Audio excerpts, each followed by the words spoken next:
तिकडे नाशिक जिल्हा आणि जायकवाडी धरणाच्या पाणलोट क्षेत्रात झालेल्या दमदार पावसामुळे धरण दिवसभर मोठ्या प्रमाणात पाण्याची आवक झाली होती।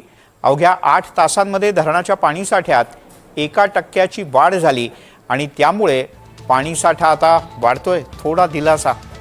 थोडा नाही, बऱ्यापैकी दिलासा म्हणावा लागेल आणि याच्यात अधिकाधिक भर पडो अशीच आशा करूयात। खरंय, जालना जिल्ह्याची महिन्याभराची पिण्याच्या पाण्याची चिंता आता मिटली आहे। 2 जिल्ह्यांना महिनाभर पुरेल एवढा पाणीसाठा अवघ्या 8 तासात जमा झालाय असं पाटबंधारे विभागानं म्हटलं।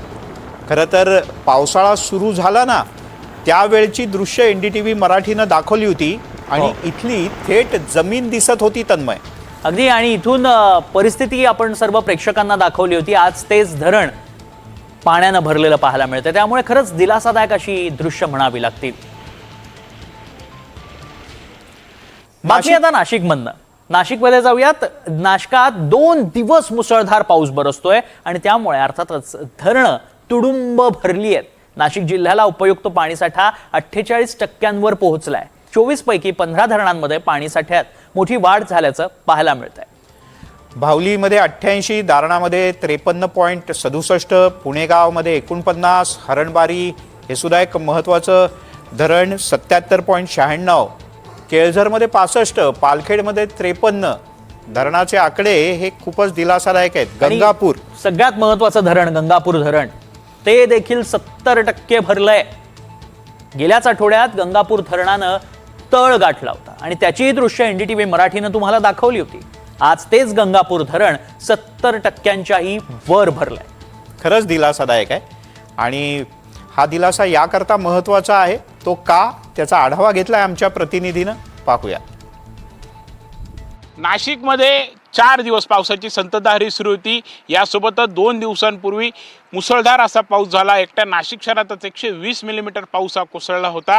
तर शहराला पाणी पुरवठा करणाऱ्या गंगापूर धरणाच्या पाणलोट क्षेत्रामध्ये देखील पावसाची जोरदार बॅटिंग ही बघायला मिळत होती आणि यामुळे आपण सध्याचं हे चित्र जर बघितलं तर समाधानकारक चित्र हे बघायला मिळतंय। गेल्या आठवड्यात जर बघितलं तर इथूनच मी हे गंगापूर धरण कोरडं ठाक पडलेलं आहे, धरणांनी तळ गाठल्याची दृश्य तुम्हाला दाखवली होती। मात्र आज याच गंगापूर धरणामध्ये पाणीसाठा जो आहे तो 70.69% गेलेला आहे। 5 दिवसांमध्ये 31%वरून हा धरण साठा जो आहे तो 70%वरती जाऊन पोहोचलेला आहे आणि यामुळे साहजिकच आहेत की आता नाशिककरांवरचं पाणी कपातीचं संकट जे आहे ते टळणार का हे देखील पाहणं महत्त्वाचं ठरणार आहे। आता महापालिका आणि पाटबंधारे विभाग यावर काय निर्णय घेते हे पाहणं महत्त्वाचं ठरणार आहे। मात्र एकंदरीतच गंगापूर धरण आता भरल्यामुळे नाशिककरांचे तहान जी आहे ती भागवली जाणार आहेत। नाशिककरांवरचं हे पाणी कपातीचं संकट देखील दूर होण्याची शक्यता आहे। यासोबतच जायकवाडीला देखील या गंगापूर धरणातून पाणी जे आहे ते जाऊन पोहोचत असतं, त्यामुळे जायकवाडीसह मराठवाड्याला यामुळे मोठा दिलासा जो आहे तो मिळालेला आहे। गंगापूरसह आपण जिल्ह्याचाच विचार केला तर जिल्ह्यातील अनेक धरणांनी तळ हा गाठलेला होता। जिल्ह्याचा देखील पाणीसाठा जो आहे तो जवळपास 17%वरती येऊन पोहोचलेला होता। मात्र हाच जिल्ह्याचा उपयुक्त पाणीसाठा आज 48.41%वरती गेलेला आहे। गंगापूरसह दारणा जे आहे ते जवळपास 53.67% एवढं भरलेलं आहे। एकूण नाशिकमध्ये